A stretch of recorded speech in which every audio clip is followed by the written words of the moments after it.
स्त्रियांना प्रसूतीपूर्व आणि प्रसूतीनंतर रजा, भर पगारी रजा.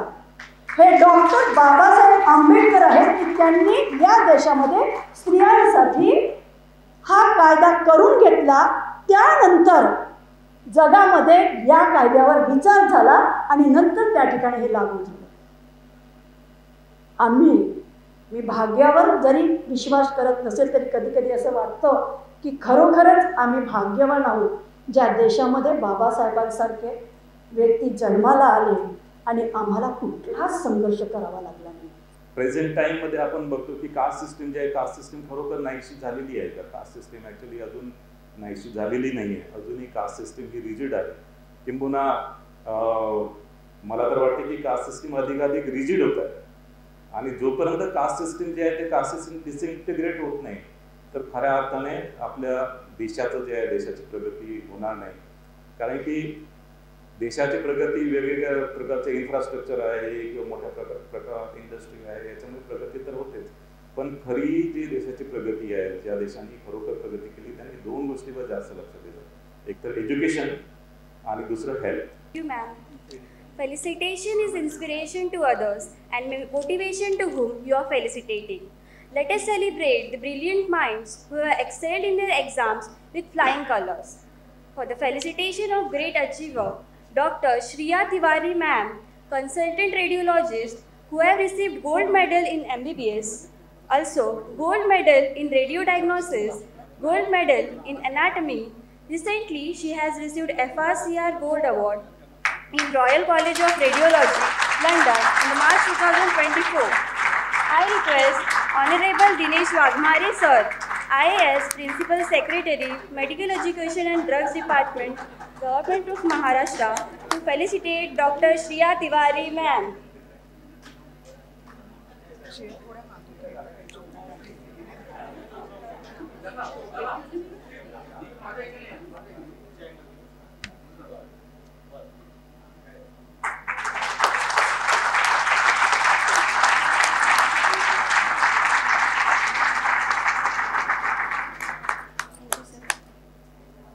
Our next achiever, Dr. Asavari Lautre ma'am, MBBS MD, FRCR. She has completed her FRCR from United Kingdom in the March 2024.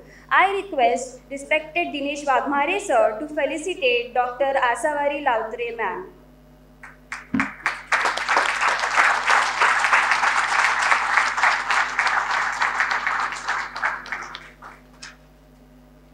High achiever Dr. Milind Suryavanshi sir, Principal Investigator of ongoing project titled Cod Milk, sponsored by NIH Thomas Jefferson University, Philadelphia, USA.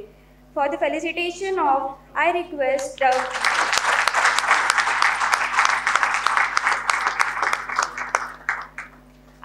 respected Dr. Milind Fulpatil sir, Joint Director DMER, to felicitate MBBS final year topper Dr. Mitali Giri.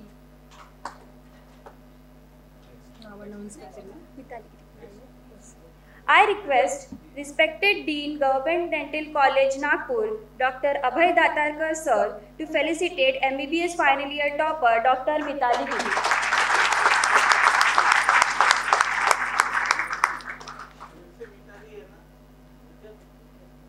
I request Dr.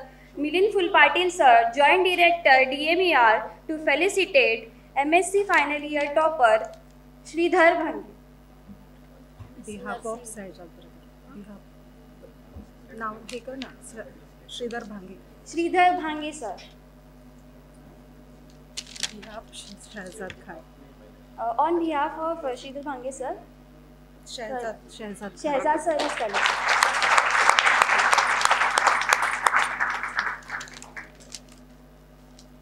I request respected Dr. Sushant Meshram sir, President Dr. Babasaheb Ambedkar Medicos National Association, to felicitate BDS final year topper Dr. Swarali Kuthe.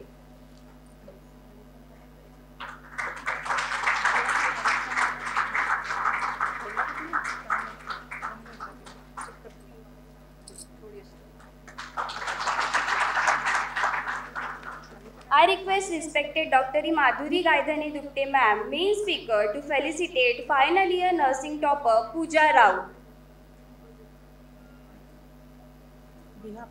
On behalf of her, Harshada will collect.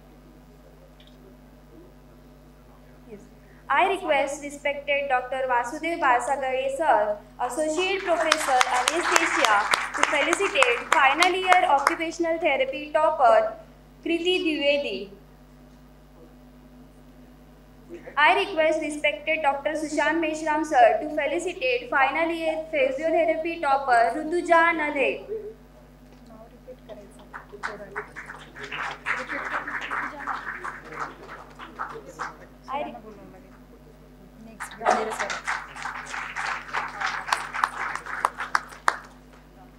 I request respected Dinesh Wagmare sir to felicitate Nursing Department GMCH for Savidhan Jagran. Nursing Department.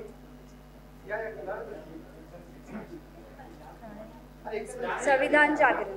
अरे तुमचे sir कुठे आहेत ते? Jaya sir.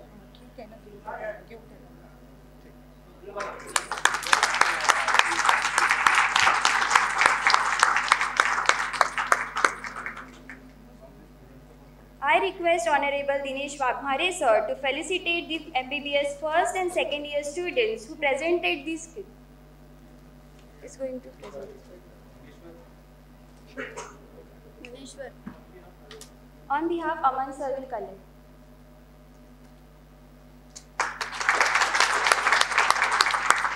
Thank you. धन्यवाद Mansi. Hello. जसा जीवनाचा सार कळतो ग्रंथ आणि पुस्तकातून, जसा जीवनाचा सार कळतो ग्रंथ आणि पुस्तकातून, तसा कार्यक्रमाचा उद्देश कळतो हा प्रास्ताविकातून. यानंतर आजच्या कार्यक्रमाचे प्रास्ताविक करण्यासाठी मी माननीय डॉक्टर सुशांत मेश्राम सरांना इथे आमंत्रित करते.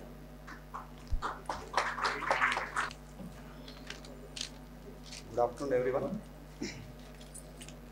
At the outset, I would like to express my deep sense of gratitude to the great personalities, those who have worked for the emancipation of humanity. Dr. Babasaheb Ambedkar, Mahatma Jyotiba Phule, Chhatrapati Shivaji Maharaj, Samrat Ashok, and other saints, Tukaram Maharaj, Kabir Maharaj, Samanda, and those who have sacrificed their life for upliftment of humanities. I express my deep sense of gratitude. After exhaustive program of felicitation and welcome, now it's a time to welcome our dignitaries on the dais. तमन्नाओं और उम्मीदों को हकीकत का इंतजार था. तमन्नाओं और उम्मीदों को हकीकत का इंतजार था. ख्वाबों और ख्वाहिशों को असलियत का इंतजार था. तमन्नाओं और दूसरा माइक. हेलो. तमन्नाओं और उम्मीदों को हकीकत का इंतजार था. ख्वाबों और ख्वाहिशों को असलियत का इंतजार था. हकीकत और असलियत तो बेचैन थे नजर आने के लिए.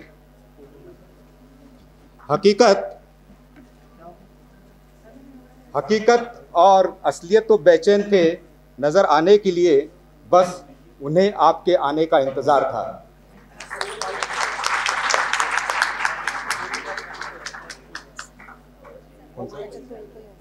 ये ऊंचा भी नहीं होता ना, हाइट ज्यादा है ना सर, मुझे आवाज नहीं जा रहा. हाइट बढ़ा दो थोड़ा सा. Hello hello hello. Sorry for this electronic disturbances. चालेल ना? अरे हेलो, वो हटा दो. So हेलो सर, तमन्नाओं और उम्मीदों को हकीकत का इंतजार था, ख्वाबों और ख्वाहिशों को असलियत का इंतजार था, हकीकत और असलियत तो बेचैन थे नजर आने के लिए. बस आवाज नहीं आ रही, यहाँ पे आप खड़े हो, जोर से नहीं होता. सेंसिटिव. अब बोलो सर, आप जोर से बोलो, थोड़ा जोर से बोलो. तीसरे सॉरी. हेलो, सॉरी सर, मैं स्किप करता हूँ.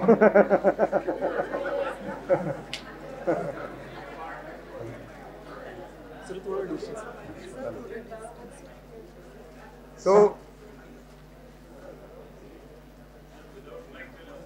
विदाउट माइक ये अच्छा आवाज आ रहा है.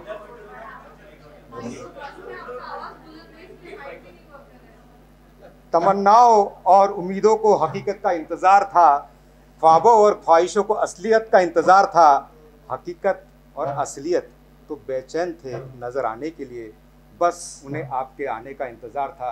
So give big applause for our honourable secretary sir, doctor Dinesh Waghmare. Sir sorry mister Dinesh Waghmare sir, आमच्या सर तुमचं नॉलेज इतकं चांगलं आहे डॉक्टरीबद्दलचं. बुलंद हौसलों की बात है, बुलंद हौसलों की बात है उनके राह इकरार में.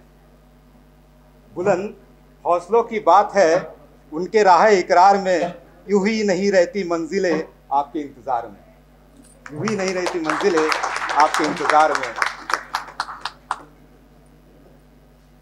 Big applause for our dynamic dean, Dr. Raj Debra. I also welcome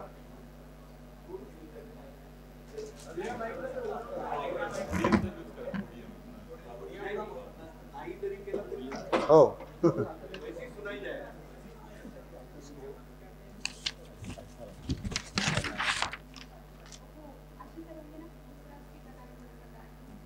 so I also welcome on behalf of our Dr. Babasaheb Ambedkar National Medical Association and Dr. Ambedkar Utsav Samiti, Mr. Joint Director Milind Patil sir, my friend and again noted academician Dr. Abhay Datarkar sir, Dean GDC, our senior anesthesiologist in charge of trauma center Dr. Barsagade sir, and my recent acquaintance जिनकी मेरी मुलाकात अभी पहली बार dean office में हुई, dean chamber में, doctor Phule Shahu Ambedkar, noted thinker doctor Madhuri Gaydane Dupte. She is today's speaker for our program. Please give her a big applause.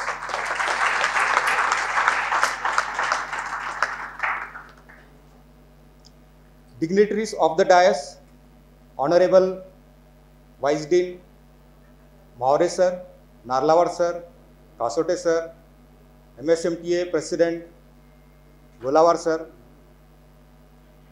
Shekapure sir, Tembekar sir, Jamudkar sir, Jadhav sir, my dear friend and dynamic Superintendent Gawande sir, Mahajan sir, Malti Dongre madam, matron of GMCH Hospital, then Dr. Manjari Damke madam, then Vaishali Tade madam, Sunani madam, she has come all the way from IGMC. I must, we should give her a big applause. Then Satyavan Ganvir, who is the secretary of our association, then Thakre sir, and there are so many professors are sitting here, like Sumit Chaudhary, then Bilsare madam, Turankar sir, professor of medicine, Narlawar sir. So I think it's very difficult to take each and every name. Please apologize me. Otherwise it would be late for the program. So I must congratulate all the achievers, specifically our faculties, those who have achieved their what you can say super specialized degree like FRCR. Sir, for your kind information, this is a degree from Royal College of England, and our two faculties have cleared that exam. Again, big applause for them. Our Dr. Milind Suryavanshi, he is the person who has got NIH sponsorship. It's very difficult to get the NIH sponsorship. Those who are in the medical field, they can understand it. And he's doing the research in some cod milk or what is that? Cod milk product. So I would take this opportunity, since our secretary sir is with us. All these researchers and achievers, they are doing this achievements on their own financial supports. There is as such no provision from the government to go for the conferences, international conferences, or spend their academic requirements, you know. So please, I feel that this should be should be noted, so that there should be some sort of policies regarding the upliftment of our faculties. And upliftment of faculty means it's a better care to the patient itself. Now, after this program, we will be having one skit. Then we will be having a lecture of our guest. Now, why we have organized the program of Sanyukta Jayanti Samaj? Sanyukta Jayanti means what? We are jointly organizing Jayantis or birth anniversaries of Dr. Babasaheb Ambedkar, Mahatma Jyotiba Phule, Chhatrapati Shivaji Maharaj, and Samrat Ashok. Why we are celebrating these Jayantis? Because these great personalities were staunch follower of democratic principles. In this country, if you go back to the history, there were a lot of social disorders, so that some individuals, some group used to suffer and some groups used to get benefited. But these people, right from the historical aspect, like King Samrat Ashok, Shivaji Maharaj, and Mahatma Jyotiba Phule, Babasaheb Ambedkar, they fought for the democratic principles, and they tried to safeguard the rights of each and every citizen of their own country.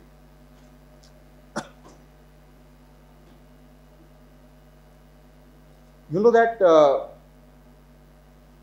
Emperor Ashoka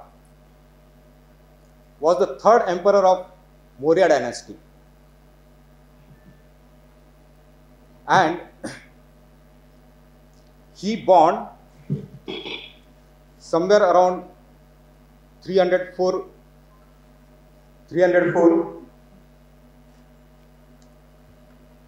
BC. And why we want to remember him? He fought a war called Kalinga War, and that Kalinga War was so brutal, so ruthless, so fierce. Almost 1 lakh people were killed, and 1.5 lakh people got deported. So these things made him very repentant. He regretted, and somehow he came into contact with the Devi from Odisha, she gave her the teachings of Buddha. And he totally changed himself. He became benevolent. He became compassionate. And he started the public welfare programs. He appointed the administrators to look after the public. He started the education program. The most important part that he stopped all slaughter houses. He was so caring for the animals also.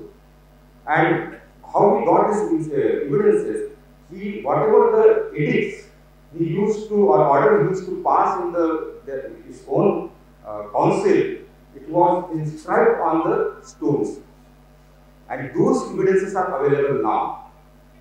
So everything, whatever they did, from those evidences we came to know that there was a democratic way of governance during the period of Ashoka. That's why our forefather who constituted this constitution, they used the emblem of the Ashoka, that what is called the lions, 4 lions, and the chakra. Chakra was showing, it represents what? The Ashok chakra, what we found our flag, it represents the science of dependent origination. And it gives you a message how to relieve or alleviate your grief and grievances. So this was from the Ashoka time. Next, coming to the Shivaji. Chhatrapati Shivaji Maharaj. Chhatrapati Shivaji Maharaj Vijay Ashok. He was known for his special treatment, chivalrous treatment to women. He was honored for that, for his chivalrous treatment to women. Again, he was so tolerant among the religion, he appointed all his staff from different religion and different caste and different walk of life. See, never even Europeans were employed in his council. So again, the democratic view of governance. Coming to the Jyotiba Phule, born on 11th April. He is again known for what? Education to females. He himself and his wife, Aisha Savitri Bai, they started a school way back, first school way back in 1848. That was the first school for the women in India. Again, democratic principles. He founded Satyashodhan Samaj. The purpose of this Samaj was to give the rights to all the citizens. Basically, he was a businessman, he was a contractor, but he found his own responsibility and he gave his life for upliftment of common person. Coming to the Dr. Baba Ambedkar, everybody knows him. He was born on 14th April 1891 at a place what we call Mahu, which is somebody might have visited also. It is currently nearby 20 kilometers from the Indore. Mahu means what is the military warehouse, the office basically. So, after his birth, at the age of 9, he experienced the little child. The little child experienced the inequality in the society, which caused tremendous impact on him. He has written all the anecdotes in his book, Waiting for Visa. If you have any happens to go to that book, you will find how the social order was there 133 years ago. At the age of 9, he suffered. Then he became a matriculate. When he became a matriculate, he was the first person from that particular low social order to become a matriculate, and this person, they had some celebrations of matriculation, and there, one very noble man, Kadishkar Guruji gave him life biography of the Buddha. And from that time, he was having some thoughts of equality among the society, especially there.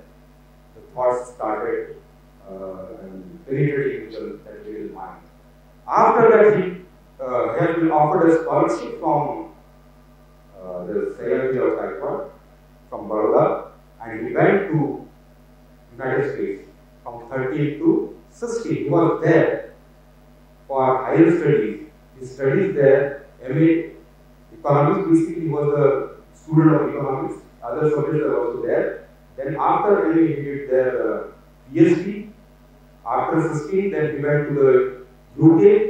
He got himself registered for London School of Economics.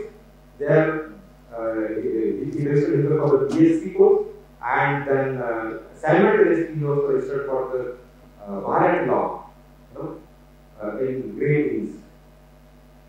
So, during his BSc thesis, the thesis topic was problem of rupees, its origin and solution. That formed the basis of current Reserve Bank of India. Later on, he started doing the social movements, and basically he wanted that there should be a democratic principle, following of the democratic principle in the society. And at that time, everybody knows that there was a British governance. So he presented all the sort of democratic rights should be there to roundtable conferences. And one of the most important part he was longing for was franchise. That means voting rights. Everybody should have a voting right so that you can elect your own representation. Previously, before this, there was voting rights reserved to certain group of the individuals, elite class. So Baba Saheb was the first person to bring to notice to the British government that there should be a franchise, one universal franchise or universal surface, what we call it. And according to him, what is vote? According to what Baba Saheb says, vote is an power. Vote is an power given to an individual to decide the individual himself how would be the relation among the society. It's not to elect the government. Voting power was to decide the fate of that particular individual. So he tried a lot. Finally, people came around him. They promised him for conventional safeguards, but he was totally against the conventional safeguards.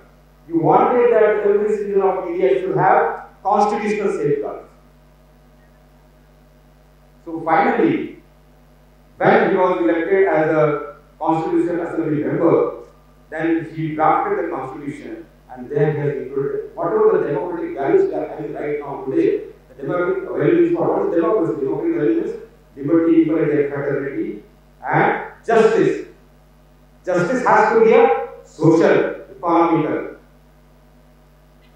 So, liberty, expression of thoughts, liberty to follow his own religion, equality, everybody should be treated at equal level, there should be equal opportunities, and fraternity, unless and until you are having brotherhood among yourself, there is no point of equality and liberty. Equality and liberty should not be assessed in isolation. What Baba Saheb said, it's a trinity. If there is a liberty and there is no equality, what will happen? Few group of individuals will have the power. If there is equality and there is no liberty, in that case, the initiations and evolutions in the society will not be there. So, these great peoples, these great peoples have given their entire life for us, for a democratic society, democratic values. So, whatever we are, we owe everything. Every citizen of India owes to them, all these great personalities. So there are so many things to tell about, but I would like to get myself here because expert speakers are also there. But before ending, I would like to recite some few lines.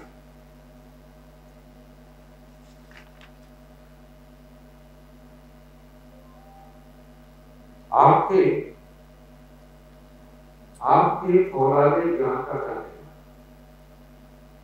हे बाबा, आपके फौलादे ज्ञान का क्या कहना? सही हाथ में अगर कलम हो तो तलवार बनते देखा है, और चट्टानों को भी हमने कंकर बनते देखा है।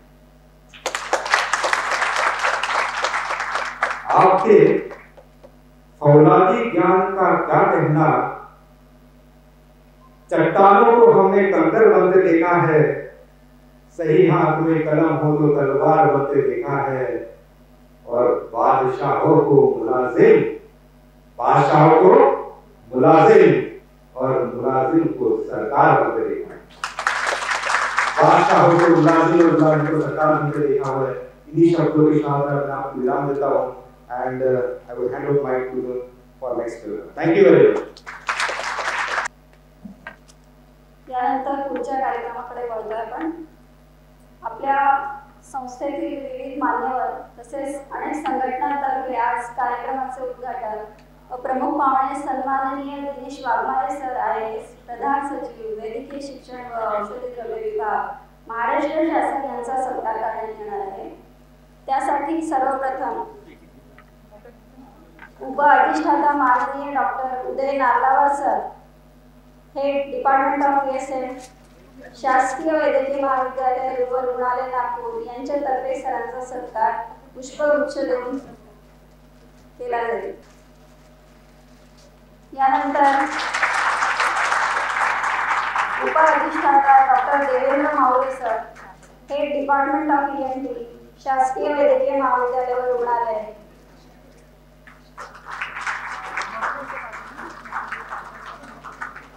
वैद्यकीय अधीक्षक, शासकीय वैद्यकीय महाविद्यालय व रुग्णालय तसेच प्रभारी अधिकारी SCMC नागपूर, माननीय doctor Avinash Gawande sir,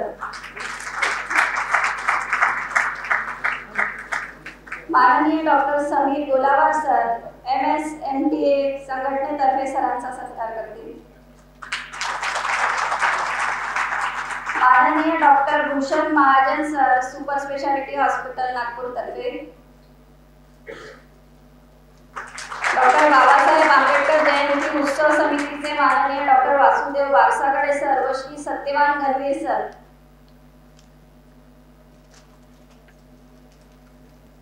It's really a great honor to introduce our Honorable Secretary of Medical Education and Medical Department,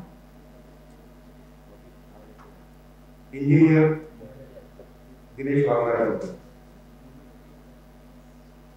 So he is a senior Indian RTC officer from 1994 batch. So offering over 29 years of distinguished experience in pivotal leadership role across the diverse organization. He has proven expertise in strategic regulation, administration, with a track record of success in steering teams through the complex challenges. He is a proficient in finances, land matters, energy, negotiation, and budget leadership, with a keen focus on optimizing process, minimizing cost, and aligning organization for maximum efficiency. He is a high-performance leader with a demonstrated ability to lead and inspire a team of 15,000 individuals coupled with innovative thinking and sharp analytical skills.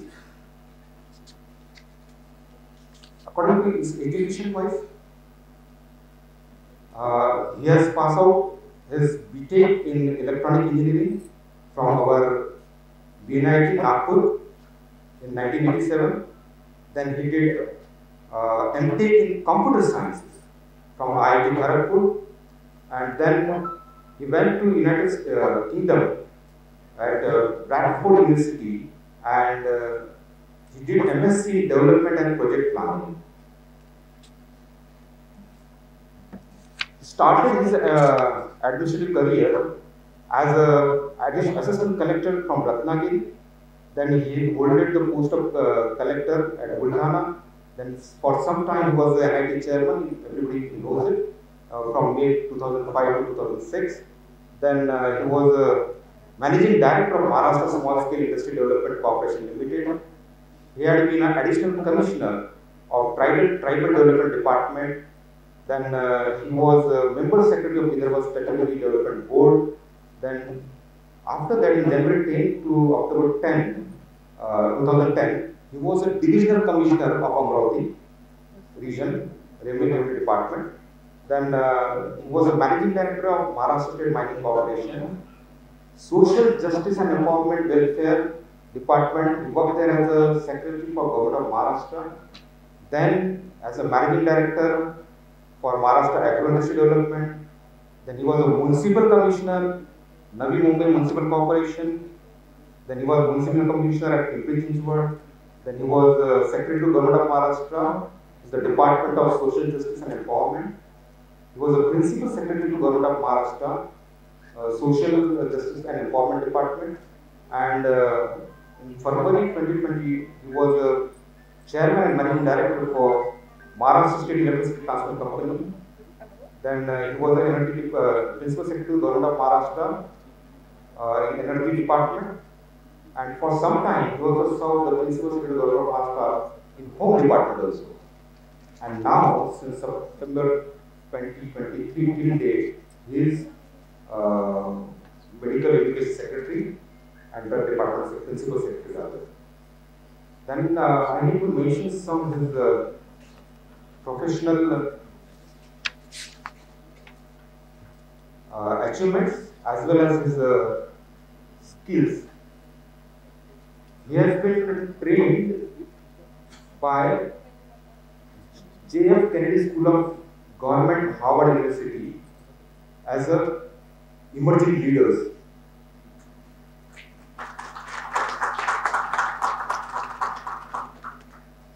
Then he had been to Singapore for City Development Initiative of Asia Third Country training program. Then he had been again to Australia and New Zealand for advanced leadership program training. And there are a lot of, if I am going to read this, it may take another half an hour. So, sir, with kind permission, shall I curtail this part? Then, professional achievement, the most important part. Professional achievement, we received a lot of awards. One award, what we call as SKOCH award, recognized as the topper state in the energy and power sector.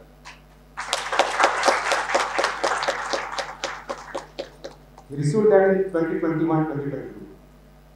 Then, Governance Award, Navbharat Governance Award, received for exemplary excellence in governance sector and presented by none other than Honorable Shri Bhagat Singh Koshari, Government of Maharashtra. Then,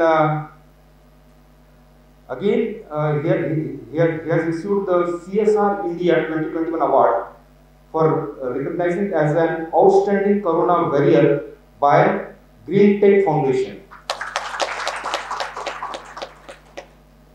Then he received Scotch Gold Award for MSc TCLC OPGW project work this is related to energy department, transmission line. Then another important award what he received was award from Commissioner Small Savings and Lottery, Maharashtra State, recognized for highest small saving collection in Maharashtra. Highest small saving collection in Maharashtra. Again, I told you that he went for the MSc degree in United Kingdom in 2007. There, he was given a merit award. Award for research on public-private partnership in water supply projects in urban areas. So, Government of UK honored him. Then Satyen Maitra National Award received for best implementation of post-literacy mission in 2014 by Honorable Vice President of India.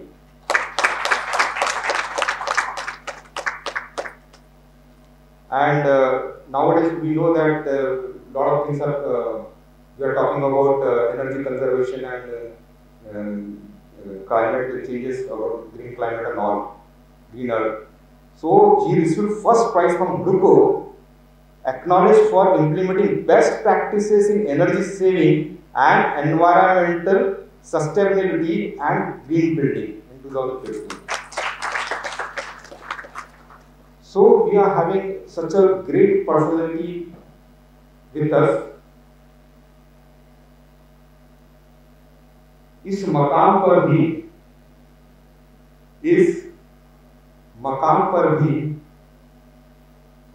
आपकी इतनी सादगी एक जिक्र का विषय। इस मकाम पर भी after achieving so much things, so humble, इस मकाम पर भी आपकी इतनी सादगी एक जिक्र का विषय है। और हमारे लिए हमारा आप रहनुमा होना ये फख्र का विषय है। So now I call upon Honorable Principal Secretary of Medical Education and Drug Department, Dinesh Varma sir, to express his thought and guide us.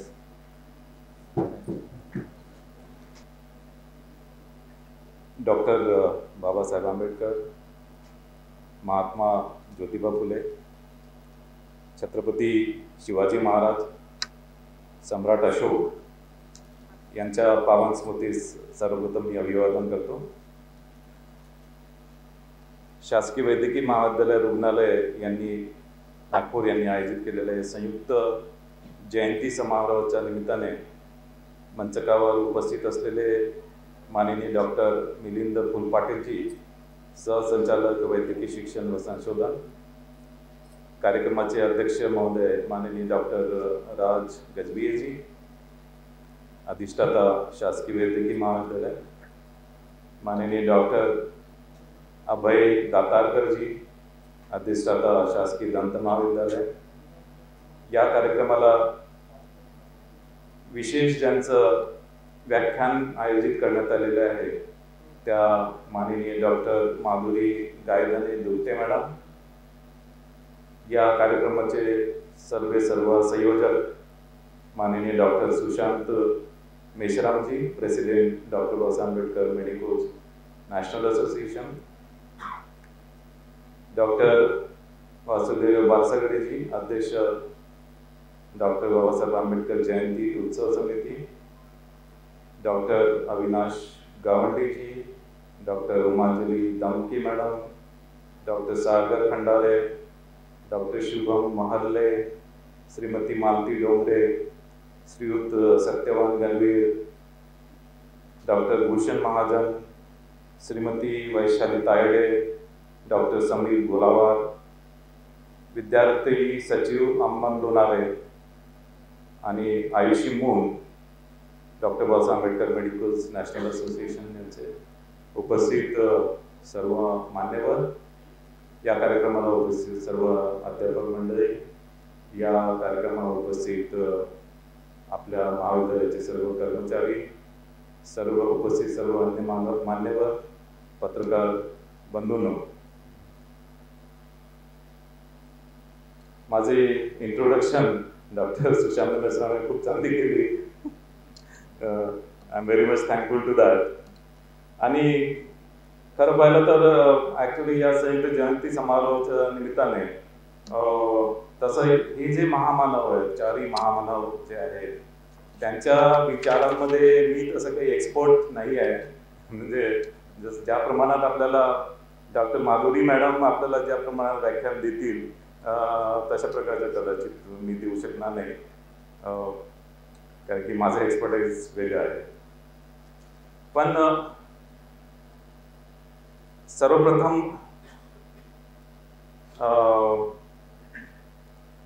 मी आजच्या कार्यक्रमामध्ये ज्यांना अवॉर्ड मिळाले त्यांचं सर्वांचं मी अभिनंदन करतो।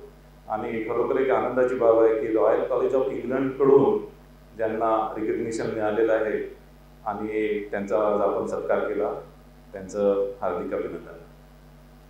जे महामानव ज्यांची जयंती आपण संयुक्त जयंती एक अत्यंत चांगला उपक्रम आहे आणि हे सर्व महामानव ज्यांनी पूर्ण त्यांच्या आयुष्यामध्ये ज्या गोष्टीविरुद्ध त्यांनी लढा दिला त्या गोष्टी म्हणजे सोशल इनॅक्वॅलिटी, म्हणजे आपल्या समाजामध्ये असलेली जी सामाजिक विषमता आहे या विषमतेविरुद्ध या सर्वांनी लढा दिला. आपल्या समाजामध्ये असलेली जी जाती व्यवस्था आहे या जाती व्यवस्थेविरुद्ध त्यांनी लढा दिला. आपल्या समाजामधली जी यापूर्वी आता ती प्रथा नाही आहे पण अनटचेबिलिटीची एक फार मोठी, आता तर अनटचेबल्स जे आहे हा शब्द जरी उच्चारला तरी त्याच्यामध्ये फार मोठे ऑब्जेक्शन्स येतात.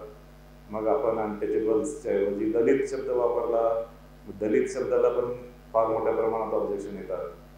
तर ठीक आहे, पण आपण त्या काळामध्ये ते शब्द वापरलेले आहेत, ज्यावेळेस अनटचेबल्स शब्द वापरलेले आहेत, दलित शब्द वापरले आहेत.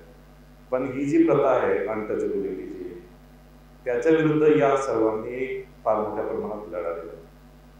आणि स्त्री शिक्षण जे आहे ते स्त्री शिक्षणाच्या बाबतीत पण सर्वांनी प्रयत्न केले किंवा त्यांच्यामुळे आज आपल्या देशामध्ये स्त्रियांना ज्या शिक्षणाच्या संधी मिळतात ती आपल्याला आज या सर्व महामानवामुळे आज आपल्याला ते शक्य आहे.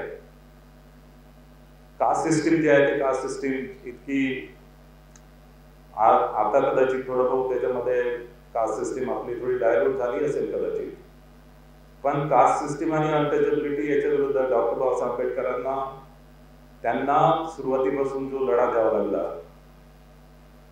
आणि आपल्याला ज्यांनी डॉक्टर बाबासाहेब आंबेडकरांचं चरित्र वाचलेलं आहे त्यांना हे तर माहिती आहे, पण त्यांनी डॉक्टर बाबासाहेब आंबेडकर जेव्हा दापोलीमध्ये शिकायला होते आणि त्यांचे वडील ॲक्च्युली मिलिटरीमधून रिटायर झाले होते सुभेदार म्हणून, आणि मिलिटरीमधून रिटायर झाल्यानंतर 14वे रत्न डॉक्टर बाबासाहेब आंबेडकर हे झाले आणि दापोलीमध्ये ते शिक्षण घेत होते आणि वडील सातारा जिल्ह्यामध्ये ते राहत होते आणि त्यांना या सातारा जिल्ह्यामध्ये मला कुठलं त्यांना जायचं होतं नाही नामावडे, त्यांना ते ट्रॅव्हल करायचं होतं. अच्छा हा, तर त्यांना ऍक्च्युली सातारा जिल्ह्यामधल्या त्यांच्या गावाला जायचं होतं आणि त्यांनी मेसेज वडिलांना पाठवला, पण मेसेज ऍक्च्युली त्यांच्यापर्यंत काही पोहोचला नाही आणि ते गाडीने गेले. गाडीमध्ये स्टेशनमध्ये उतरल्यानंतर स्टेशनच्या बाहेर त्यांनी बघितलं की त्यांचे वडील तिथे नव्हते त्यांना घ्यायला, त्यांच्यासोबत त्यांचा भाऊ पण होता आणि त्यानंतर आता कारण की त्यावेळेस काही कम्युनिकेशन सिस्टीम नव्हती आणि त्यावेळेस त्यांनी आजूबाजूला बघितलं, आजूबाजूला जाण्याचं काहीच तिथे साधन नव्हतं आणि तिथे बैलगाड्याच होत्या. बैलगाड्यामध्ये त्यांनी विचारलं बैलगाडीने ते घेऊन जाऊ शकतात त्या गावाला.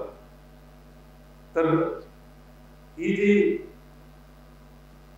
त्यांचं ते बैलगाडीमध्ये बसले तर बैलगाडीला विटा होईल म्हणून अनेक जे गाडी मालक आहे त्यांना रिफ्यूज केलं आणि शेवटी संध्याकाळ रात्र व्हायला लागली आणि त्यामुळे एक जो तयार झाला त्याच्यामध्ये त्यांनी म्हटलं की मी गाडी चालवणार नाही, गाडी ऍक्च्युली ते तुम्हाला चालवावं लागेल आणि तो बाजूला तो चालत होता आणि मग ते निघाले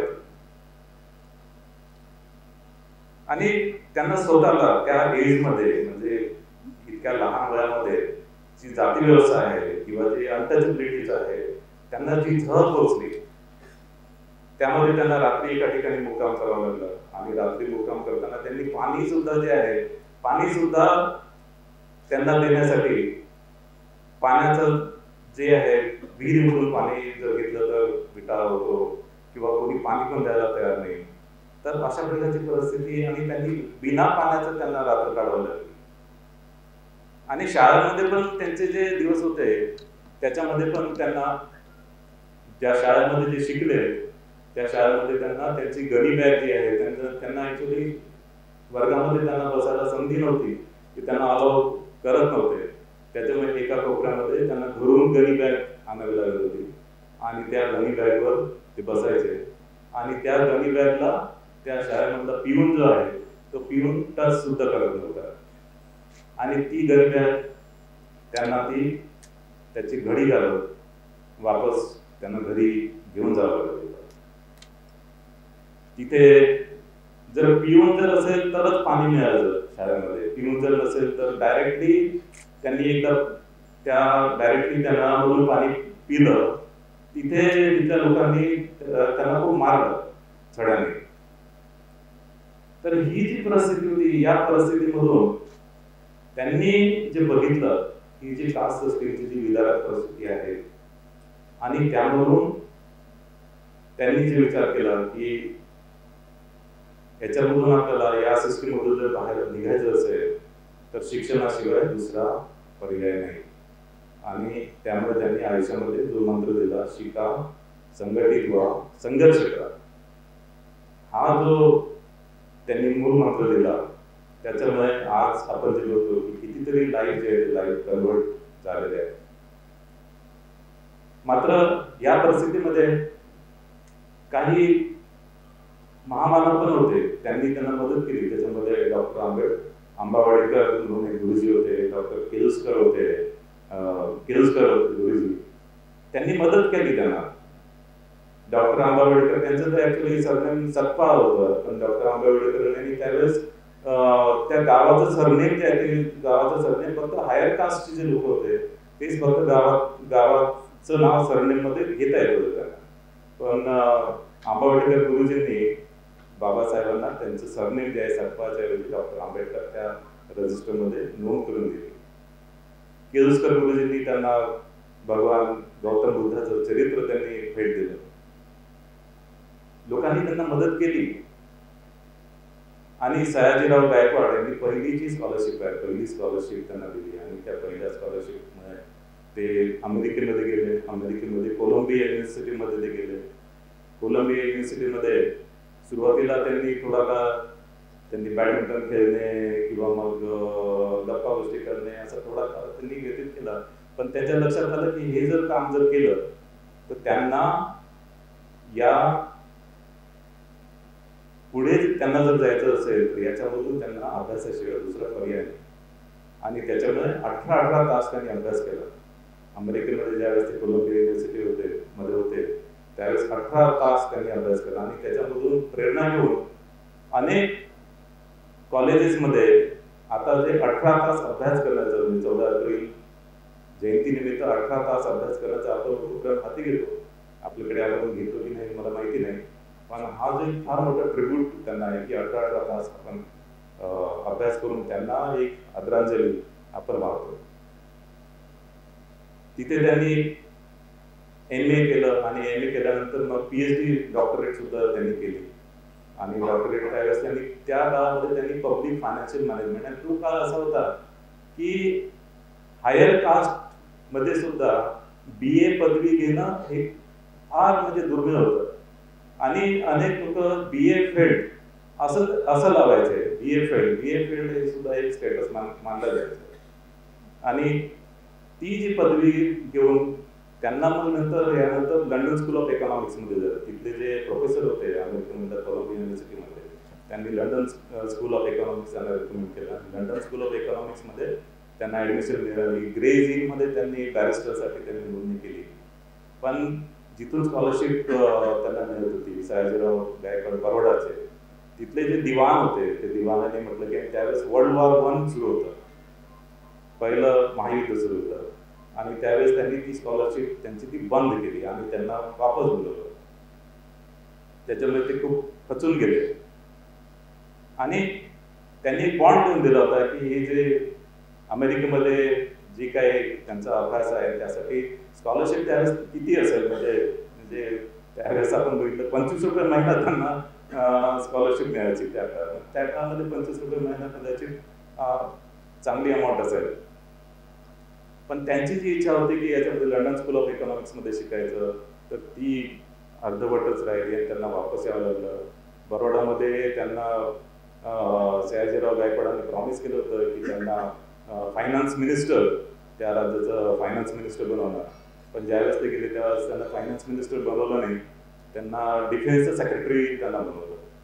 आणि डिफेन्स सेक्रेटरी बनल्यानंतर त्यांना जे अकोमोडेशन आहे ते अकोमोडेशन तिथे त्यांनी खूप प्रयत्न केला, पण तिथे डिफेन्स सेक्रेटरी असून सुद्धा त्यांना बरोडामध्ये अकोमोडेशन, जरी महाराजा जरी चांगले असेल तरी त्यांचा जो खालचा जो स्टाफ आहे किंवा खालचे जे अधिकारी आहेत तर त्याच्यामध्ये त्यांच्यामध्ये जी कास्ट सिस्टीम आहे, जी कास्ट सिस्टीम आणि जो अनटचेबिलिटीचं जी भावना रुजू झाली होती त्याच्यामुळे त्यांना अकोमोडेशन सुद्धा मिळालं नाही.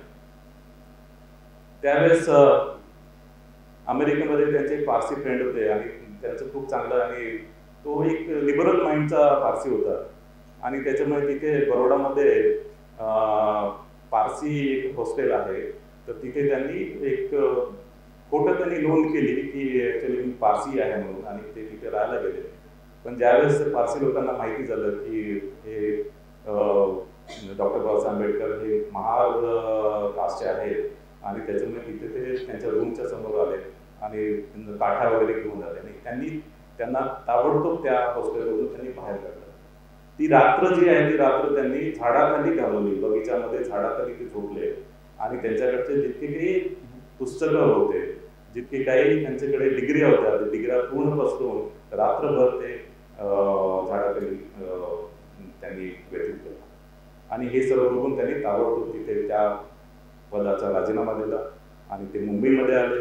मुंबईमध्ये सिडनी कॉलेजमध्ये त्यांना प्रोफेसरशिप मिळाली. नंतर मग कालांतराने ते लंडन स्कूल ऑफ इकॉनॉमिक्समध्ये पण गेले आणि तिथून पण त्यांनी पदवी प्राप्त केली. तर थोडक्यात या ज्या हार्डशिप आहेत, या हार्डशिप आणि विशेष करून त्यांचं पुस्तकांबद्दल जे प्रेम आहे ते ॲक्च्युली खरोखर आपल्याला, कारण की ज्यावेळेस ते वर्ल्ड वॉर 1च्या वेळेस जे वापस आले त्यावेळेस महायुद्ध सुरू होतं आणि वापस एका ज्या बोटीने आली ती बोट सेफ आली मुंबईपर्यंत.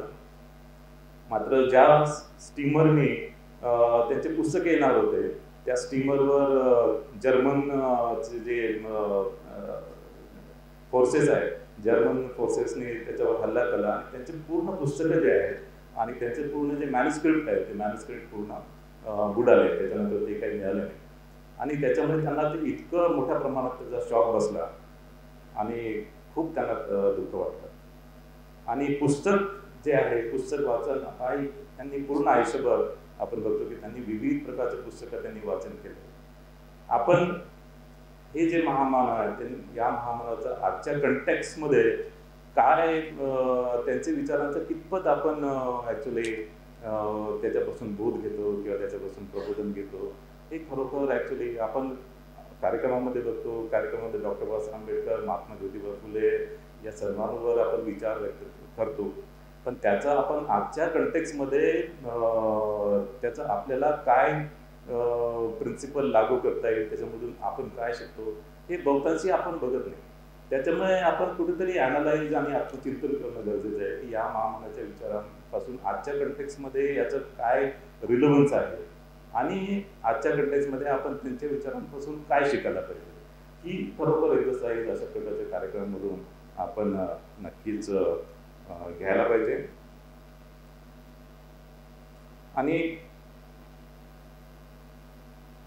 आणि ही खरोखर त्यांच्या बाबतीत एक खरोखर मोठ्या प्रमाणात एक ट्रिब्यूट होईल.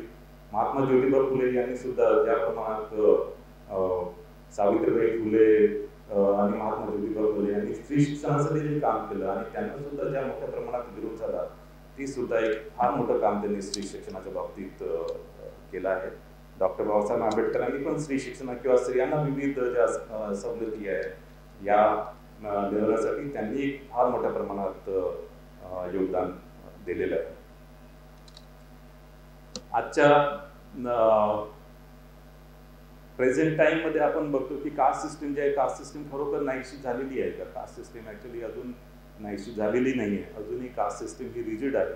किंबहुना मला तर वाटते की कास्ट सिस्टीम अधिकाधिक रिजिड होत आहे आणि जोपर्यंत कास्ट सिस्टीम जे आहे ते कास्ट सिस्टीम डिसइंटिग्रेट होत नाही तर खऱ्या अर्थाने आपल्या देशाचं जे आहे देशाची प्रगती होणार नाही.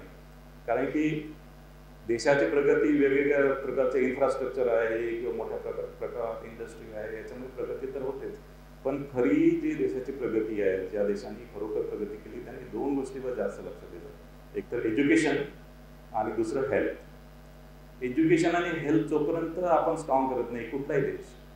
आम्ही ऑस्ट्रेलियामध्ये गेलो होतो आणि ऑस्ट्रेलियामधलं तिथले मिनिस्टरनी आम्हाला भाषण दिलं आणि ऑस्ट्रेलियामध्ये त्यांनी जे बजेट आहे ते बजेट आम्हाला सांगितलं. त्याच्यामध्ये त्यांचं जे बजेटचं जे एज्युकेशन आणि हेल्थवर जे पर्सेंटेज आहे, पर्सेंटेज ऑफ टोटल आउटले, तर हेल्थचं जवळपास त्यांचा आउटले जवळपास 25% खर्च जे आहे ते हेल्थवर करतात. 25% of the budget goes on health, public health. आणि तर त्याचप्रमाणे 15-20% त्यांचा एज्युकेशनवर जातो. आणि आपलं बजेट जर बघितलं तर आपलं बजेट ॲक्च्युली इन्फ्रास्ट्रक्चरवर आपण खूप सारा खर्च करतो आणि हेल्थ आणि एज्युकेशन कुठेतरी मागे राहतं. त्याच्यामुळे जोपर्यंत हेल्थ आणि एज्युकेशन या 2 गोष्टीवर आपण भर देणार नाही तोपर्यंत खऱ्या अर्थाने देशाची प्रगती होणार नाही असं मला वाटतं. आणि आपण फॉरेनमध्ये जरी गेलं तरी ॲक्च्युली फॉरेनमध्ये गेलं तर तिथे आपण बघतो की चायना टाउन असतो. चायना टाउनमध्ये सर्व चायनीज म्हणतो, कॅन्टोनीज चायनीज असेल किंवा मांचुरियन चायनीज असेल किंवा इतर भागामधला, की ते सर्व एकत्रित राहतात. ते ऑल चायनीज, त्याच्यामध्ये डिफरन्शिएशन नसते. पण आपण जर इंडियन सोसायटी जर बघितली की इंडियन सोसायटी अजूनही स्ट्रॅटिफाईड असते की सीख लोक वेगळे राहतील किंवा बाकीच्या समाजाचे वेगळे राहतील. तिथे सुद्धा कम्युनिटीज असे वेगळे. ॲज ए इंडियन जे आहे, ॲज ए इंडियन खरोखर आपण अजूनपर्यंत इंटिग्रेट झालेलं नाही. आणि जोपर्यंत ते होणार नाही तोपर्यंत खऱ्या अर्थाने या मानवांना खरी जी आदरांजली ती खरी आदरांजली देणं शक्य होणार नाही. तर आणि या महामानवांचे जी मुवमेंट सुरू केली आहे ती मुवमेंट ही समोरच जात राहील आणि ही अधिकाधिक स्ट्रॉंग होते. आणि या दृष्टीने आज एक जी डेमोक्रेसी आपल्या देशात निर्माण झाली, डॉक्टर बाबासाहेब आंबेडकरांनी स्वातंत्र्य समता बंधुभाव यावर आधारित जी राज्यघटना आपल्याला दिली, या राज्यघटनेच्या माध्यमाने आपल्या देशाची फार मोठी प्रगती झालेली आहे. आणि या महामानवाच्या विचारांना एक छोटासा शेर मी सांगतो, माझे 2 शब्द संपवतो. मैं तो निकला था जाने भी मंजिल अगर, मैं तो निकला था जाने भी मंजिल अगर, लोग आते गए कारवां बढ़ता गया. तर पुन्हा एकदा डॉक्टर सुशांत मिश्रा यांचे आणि टीम आणि आपले डीन डॉक्टर राज गजबे यांचं मी आभार व्यक्त करतो. त्यांनी मला इथे बोलवलं, मला 2 शब्द बोलायची संधी दिली आणि माझा सत्कार केला, त्याबद्दल आभार व्यक्त करतो आणि माझे 2 शब्द संपवतो. जय हिंद. सरांनी गुणवंत विद्यार्थ्यांचे कौतुक तर इथे केलेच, पण महामानवांनी दिलेल्या स्त्रियांना संधी तसेच बाबासाहेबांच्या जीवनातील प्रसंग आपल्या डोळ्यासमोर उभे केले. जाती व्यवस्थेमुळे बाबासाहेबांना किती झळ सोसावी लागली आणि अनुभवावी लागली याचे प्रसंग आपल्या डोळ्यासमोर उभे झाले. सर, आम्हाला आज इथे येऊन तुम्ही जे बहुमताचे बोल ऐकण्याची संधी दिली त्याबद्दल खूप खूप धन्यवाद. यानंतर शासकीय वैद्यकीय महाविद्यालय दंत महाविद्यालयाचे अधिष्ठाता माननीय डॉक्टर अभय दातारकर सरांना मी इथे आमंत्रित करते. या संयुक्त जयंतीनिमित्त इथे उपस्थित आपले वैद्यकीय शिक्षण व औषधी द्रव्य विभागाचे प्रधान सचिव माननीय दिनेश वाघमारे सर, मंचावर उपस्थित doctor Phul Patil sir, doctor Gajbe sir, doctor Sushant Mishra, Bhasarge sir आणि मॅडम जे आपल्याला आता पोर्शन देणार आहे. या जयंतीनिमित्त मी आपल्या सगळ्यांना खूप खूप शुभेच्छा देतो आणि माझे 2 शब्द संपवतो. विचार मंचावर उपस्थित मान्यवर, प्रधान सचिव माननीय दिनेश वाघमारे सर, शासकीय वैद्यकीय महाविद्यालयाचे अधिष्ठाता डॉक्टर गजबे सर, शासकीय दंत महाविद्यालयाचे अधिष्ठाता डॉक्टर दातारकर सर, आजचे स्पीकर डॉक्टर माधुरी गायधणे दुपटे मॅडम. आजचा कार्यक्रम तसा सर्वसमावेशक कार्यक्रम झाला होत आहे आणि सुशांत मेश्राम सरांनी पूर्ण प्रयत्न करून त्याला सर्वसमावेशकता लाभावी असं आयोजन केलेलं आहे. त्याबद्दल सुशांत मेश्राम सरांचे आणि त्यांच्या टीमचे मी अभिनंदन करतो.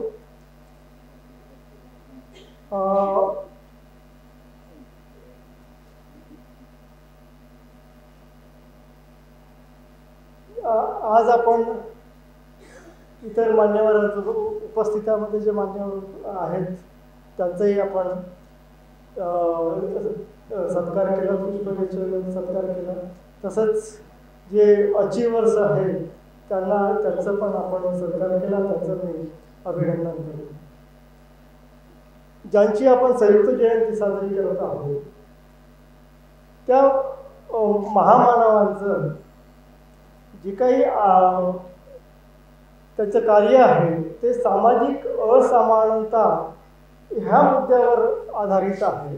त्यांचं जे बालपण किंवा जीवन जे काही त्यांनी त्यांच्या बालपणामध्ये जे काही प्रसंग त्यांनी अनुभवले आहेत त्यातून त्यांचा संघर्षाला सुरुवात झाली आणि त्यांच्या जीवनक्रमामध्ये त्या संघर्षाचं पाठबळ त्यांना मिळालं आणि त्यातून त्यांनी सामाजिक असमानता दूर करण्याचा सर्वतोपरी प्रयत्न केला. आपण ह्या मान्यवरांना पुन्हा अभिवादन करूया आणि त्यांनी ज्या काही मार्गदर्शक तत्वे आपल्याला सांगितली आहेत त्या मार्गदर्शक तत्वांचा अवलंब करून आपण पुढे आपल्या आयुष्यात सुधारणा करून घेऊ. एवढे बोलून माझे 2 शब्द संपवतो.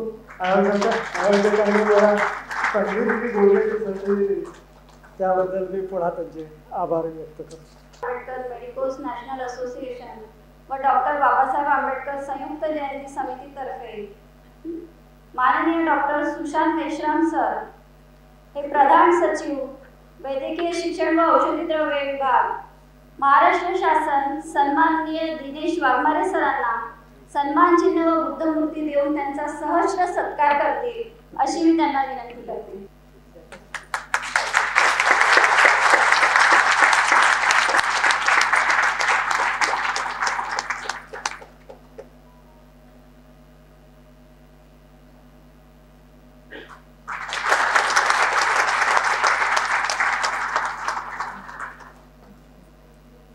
यानंतर आजच्या कार्यक्रमाचे अध्यक्ष आपले आवडते अधिष्ठाता शासकीय वैद्यकीय महाविद्यालय व रुग्णालय नागपूर माननीय डॉक्टर राज गजबे सरांना मी इथे मनोगत व्यक्त करण्यासाठी आमंत्रित करते. A very good afternoon to all of you. Respected dignitaries present on the dais,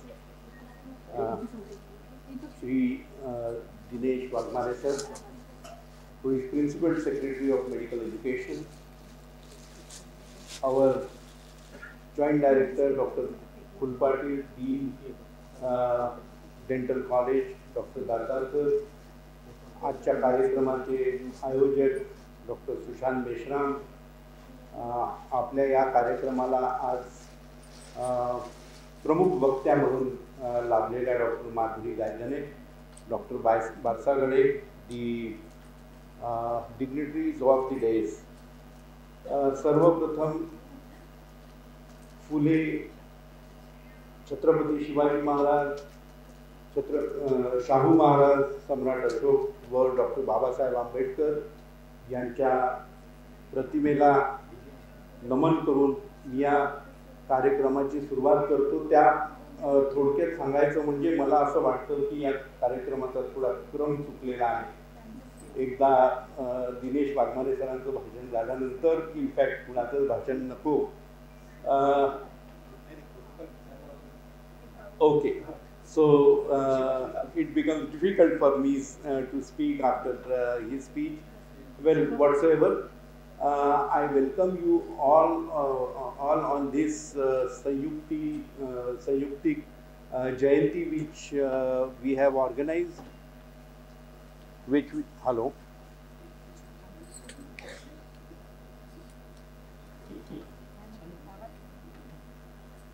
this Jayanti Samaroh which we have organized on the occasion of Ambedkar Jayanti. तसं मी सुशांतला सांगितलं होतं की it should be done on 14th April only, पण काही कारणास्तव बऱ्याच लोकांचा आणि 14th एप्रिल वॉज संडे, तर त्यामुळे बऱ्याच लोकांचं असं म्हणणं होतं, कारण this program has been organized by various organizations, the nursing staff, the doctors, Ambedkar Medical Association, the class 3, class 4 कर्मचारी संघ, super speciality hospital, trauma centre, असा हा संयुक्त कार्यक्रम आहे. तर त्यामुळे बऱ्याच लोकांचं म्हणणं होतं की ते संडेला त्यांच्या इकडे घरी काही कार्यक्रम असतात, त्यांच्या रेसिडेन्शियल एरियामध्ये काही कार्यक्रम असतात, त्याच्यामध्ये ते बिझी असतात. तर त्यामुळे हा प्रसंग आपण साधला आणि डॉक्टर मेश्राम यांनी वाघमारे सर इथे आलेले आहेत, तर त्यांना आपण बोलवायचं का म्हणून हे प्रयोजन झालं व त्या निमित्ताने हा कार्यक्रम आयोजित केलेला आहे. मी आपल्या सर्वांचं स्वागत करतो. आंबेडकर जयंती आज आपण इथे साजरी करतो आहे. फुले शाहू आंबेडकर, सम्राट अशोक आणि बाबासाहेब आंबेडकर यांच्याबद्दल डिटेलमध्ये आपल्याला दिनेश वाघमारे सरांनी सांगितलेलं आहे, बाकी वक्त्यांनी सांगितलेलं आहे आणि आता याच्यासमोर आपल्याला in details Madhuri Gaydhane madam या आमच्या वक्त्या आहेत, त्या पूर्ण याच्यावर प्रकाश टाकणार आहेत. In short about the childhood of doctor Babasaheb Ambedkar. एका शाळेमध्ये 5व्या वर्गात असताना शाळेच्या आतमध्ये वर्गामध्ये कधीच बसू शकले नाहीत. त्या वरांड्यामध्ये त्यांना एकट्याला बसायला लावायचे, पण त्यातल्या त्यात सर्वात हुशार विद्यार्थी म्हणून ते गणल्या जायचे. कोणत्याही प्रश्नाचं गुरुजींनी जर उत्तर मागितलं सर्वात पहिले उत्तर यांना यायचं. पण शोकांतिका ही होती की ते त्यांना त्या कॉरिडॉरमध्ये बसावं लागायचं. He could not come inside the class and could not mix with the students of उच्च वर्णीय जात. सो दॅट ही ती एक शोकांतिका होती. त्याचप्रमाणे असं त्यांचं बालपण होतं व हा बालक कोणत्या मनस्थितीतनं गेला असेल. You can just imagine. Now we are sitting in this hall and one person is sitting in that corridor. You can just imagine what emotions he must have been gone through. एकदा त्यांना कोणीतरी विचारलं, असं वाचण्यात आलेलं आहे की एकदा त्यांना कोणीतरी विचारलं की सर्वात जवळचा ग्रह किती, सर्वात जवळचा ग्रह कोणता, सर्वात दूरचा ग्रह कोणता. तर त्यांनी तेव्हा सांगितलं होतं, कारण त्यांना ते माठातलं पाणी ते कधी प्यायलाही नाही भेटायचं जोपर्यंत तो चौकीदार येत नव्हता, वरून प्यायला लागायचं. तर त्यांनी सर्वात दूरचा ग्रह म्हणून या माठाचं हा माठ माझ्यासाठी सर्वात दूरचा ग्रह आहे असं त्यांनी सांगितलेलं होतं. You can imagine the emotions from which he has gone. Of course, subsequently, as Wagmare sir has told us, Ambedkar म्हणून एक ब्राह्मण होते. त्यांनी आपलं नाव जेव्हा त्यांना समजलं की या विद्यार्थ्याला समोर जाऊन काही त्रास होऊ नये म्हणून त्यांनी आपलं नाव दिलं. ते स्वतः एक ब्राह्मण होते. सोसायटीमध्ये चांगले पण लोक होतेच त्याही काळात. कळुसकर गुरुजींनी त्यांना गायकवाड साहेबांकडे घेऊन गेले, after which he has gone. He had got this scholarship, went to US आणि आजही त्या ऑक्सफर्ड युनिव्हर्सिटीमध्ये त्यांचं कोलंबिया युनिव्हर्सिटीमध्ये आजही त्यांचा पुतळा आहे. आणि below which it is written that this is the statue of knowledge. and he was been awarded as the best personality of the century. So that was his stature. Came back to India. पण इंडियामध्ये ही जातीय विषमता नक्कीच होती, जी त्यांनी खूप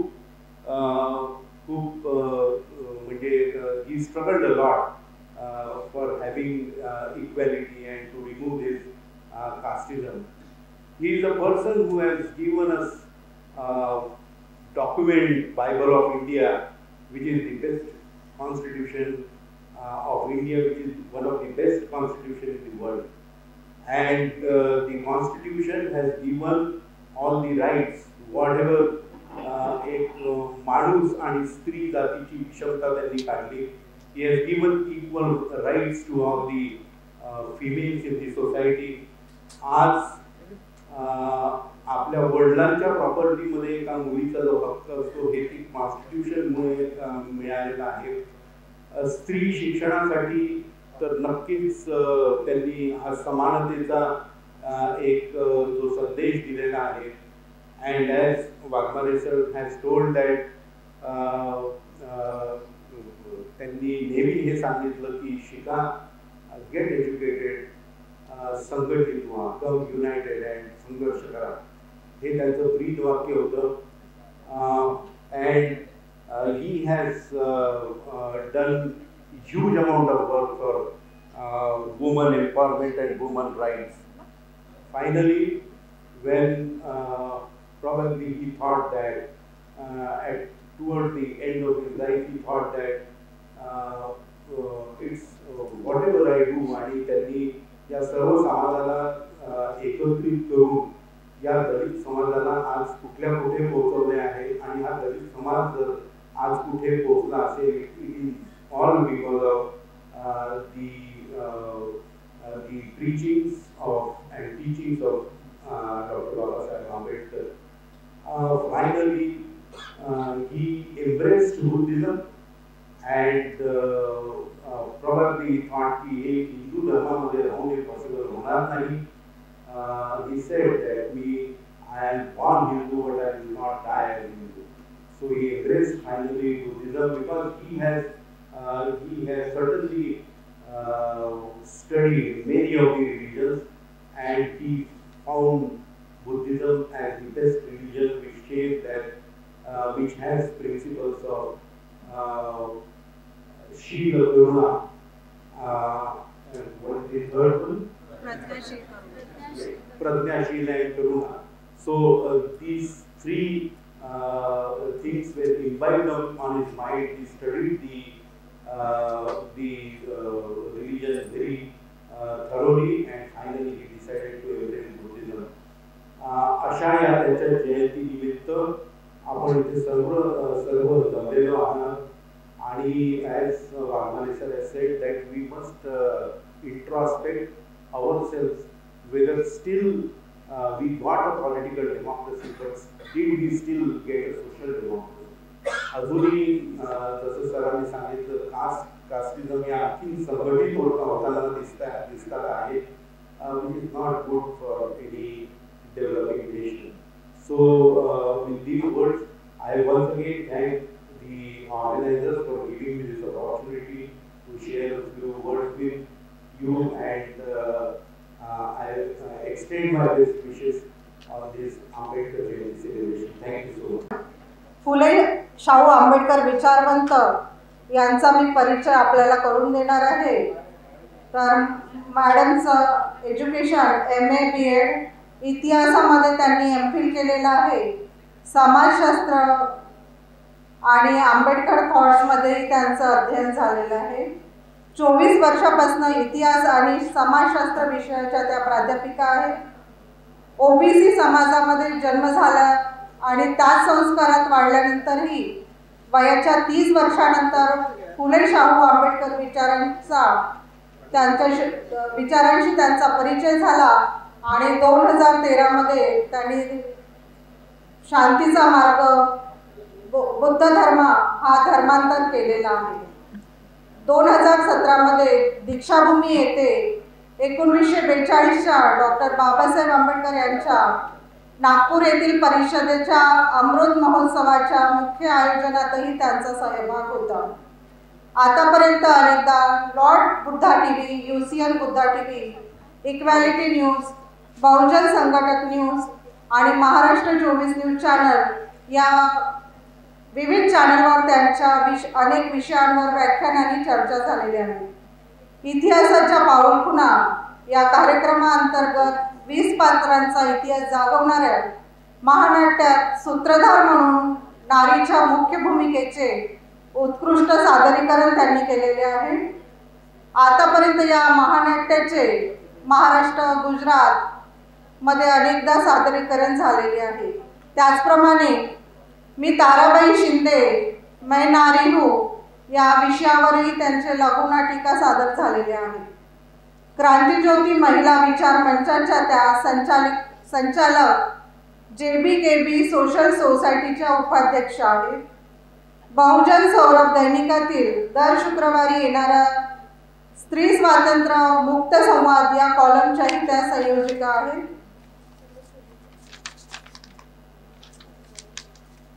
civil right protection sale आयोजित अखिल भारतीय आंबेडकरी विचार महिला परिषद 2020चा अध्यक्षपदाचा सन्मानही त्यांना प्राप्त झालेला आहे.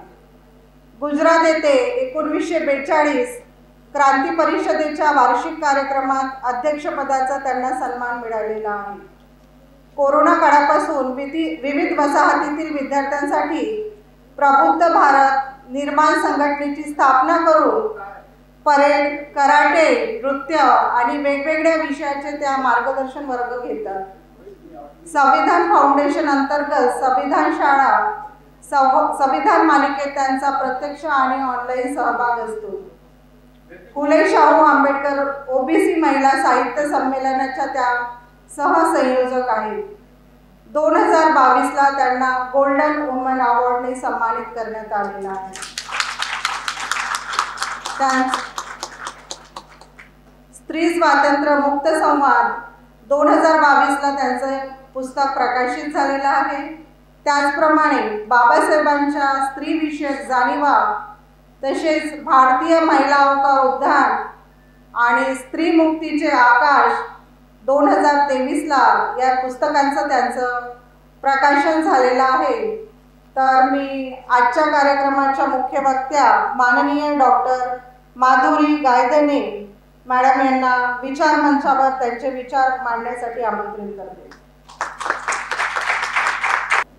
या संपूर्ण जगात सर्वप्रथम ज्यांनी स्त्री स्वातंत्र्याचा आणि स्त्री पुरुष समानतेचा पुरस्कार केला ते महाकारुणी तथागत भगवान गौतम बुद्ध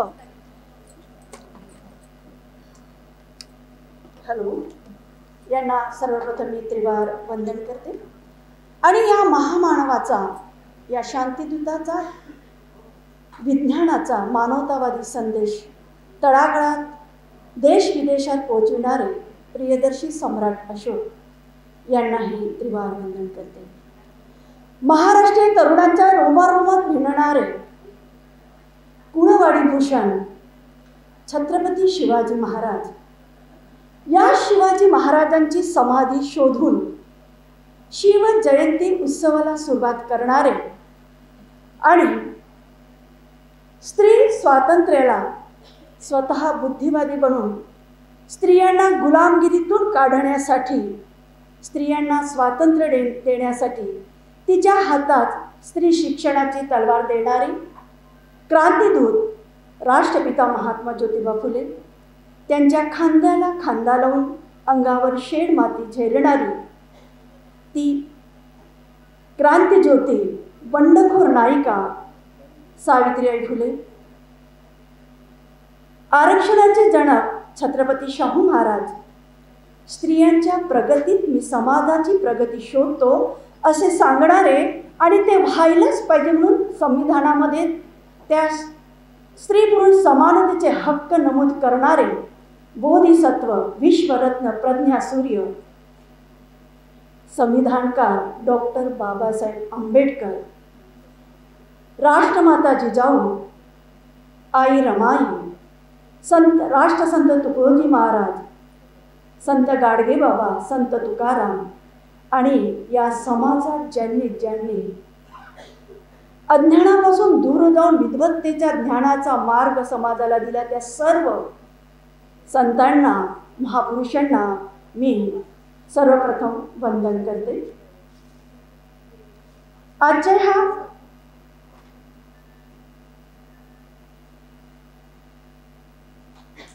डॉक्टर बाबासाहेब आंबेडकर, महात्मा ज्योतिबा फुले, छत्रपती शिवाजी महाराज व सम्राट अशोक यांच्या संयुक्त जयंतीच्या निमित्ताने या ठिकाणी उद्घाटक म्हणून लाभलेले सन्माननीय दिनेश वाघमारे सर, सन्माननीय मिलिंद फुलपाटील सर, अध्यक्ष doctor Raj Gajbe sir, doctor Abhay Datar sir, कार्यक्रमाचे संयोजक डॉक्टर सुशांत मेश्राम सर, सर्व या कार्यक्रमाचे विधित doctor Avinash Gawande sir, doctor Vasudev Barasagade sir, Bhushan Mahajan sir, doctor Umanjali Damke madam, सन्माननीय मालती डोंगरे मॅडम, सन्माननीय Vaishali Tayde madam, doctor Sagar Khandare sir, Satyawan Ganvir sir, doctor Sameer Golawar sir, doctor Shubham Mahale sir, या ठिकाणी डॉक्टर जांभूळकर सर उपस्थित आहेत.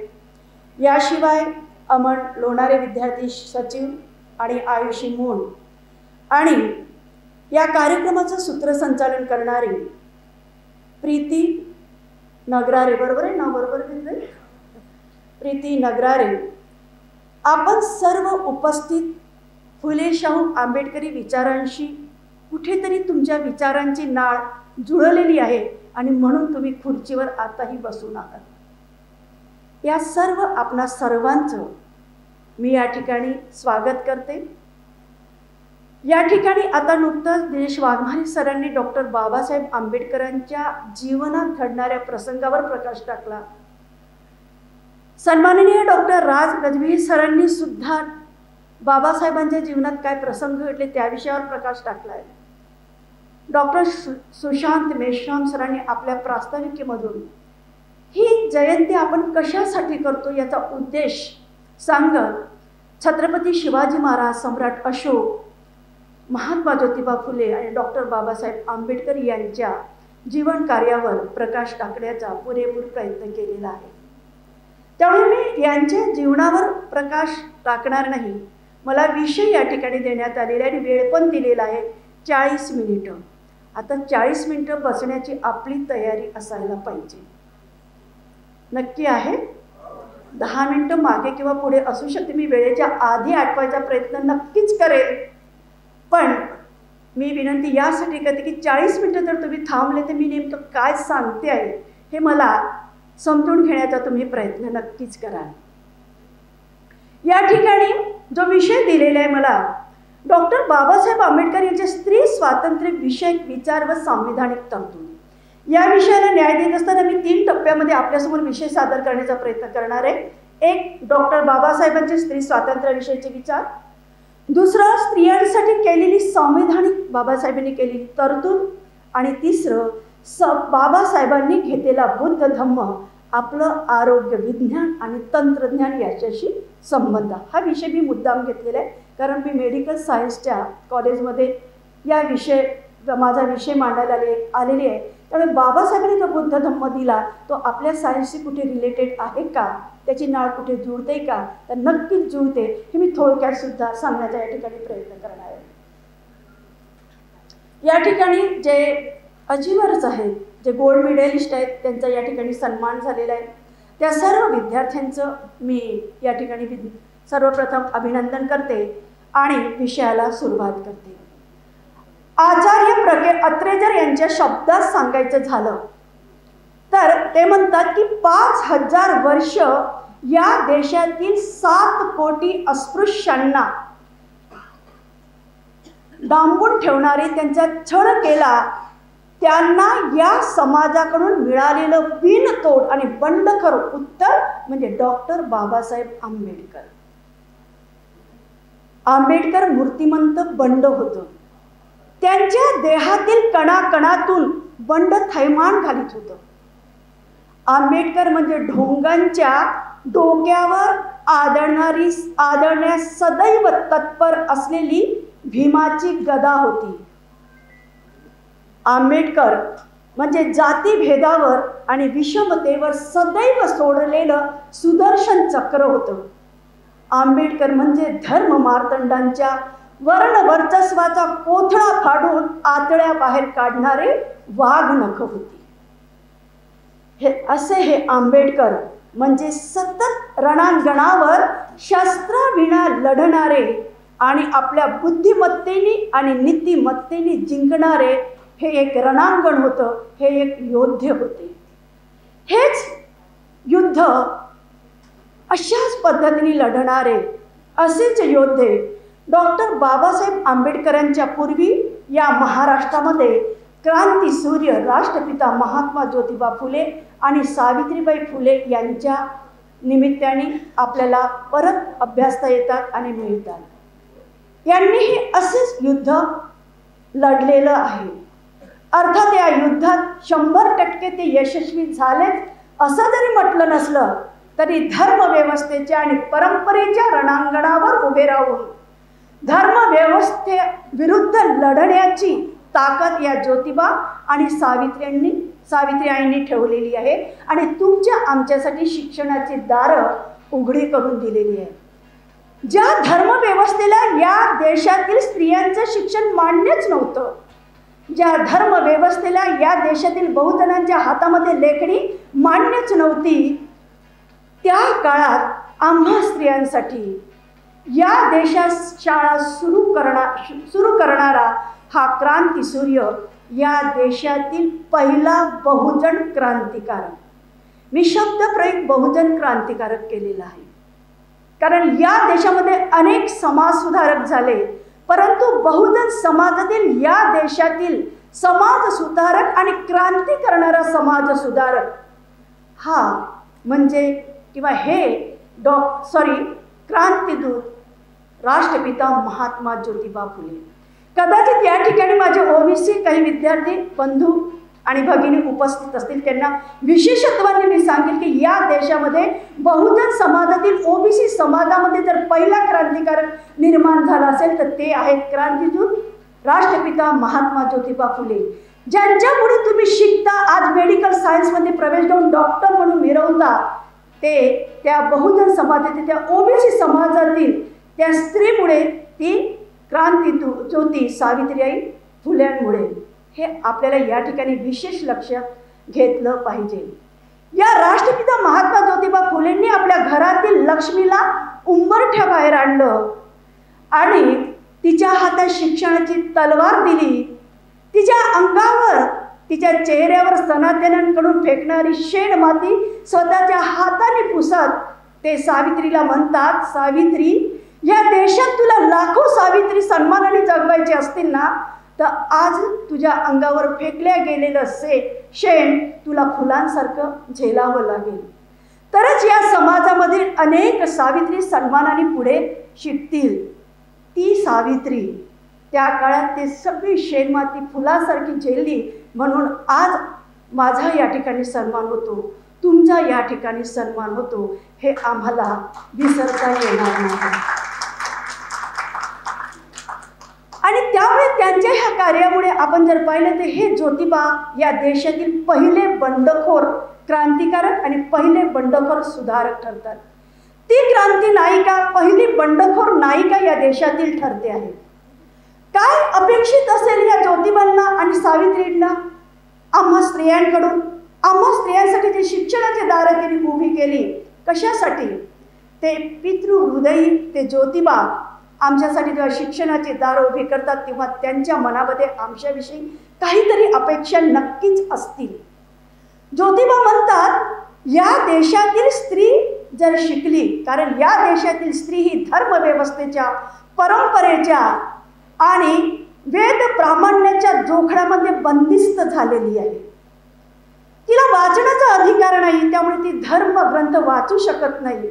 ती वाचू शकत नाही म्हणून तिला तिच्यावर अन्याय होणाऱ्या गोष्टी तिला कळत नाही आणि त्यामुळे तिला ह्या अन्यायाला सतत तोंड द्यावं लागतं. ती अगदी आपसूकपणे ते अन्याय म्हणजे यासाठीच माझा जन्म झालेला आहे असं समजून ती सहन करते आहे.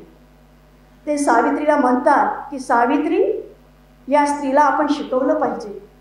ही ज्या दिवशी शिकेल ना त्या दिवशी धर्मग्रंथांचं वाचन करेल आणि धर्मग्रंथाचं वाचन केल्यानंतर त्या विरोधात हीच स्त्री उभी राहील आणि आपल्या न्यायासाठी लढेल. ही ज्योतिबांची शिक्षणामागची भूमिका होती.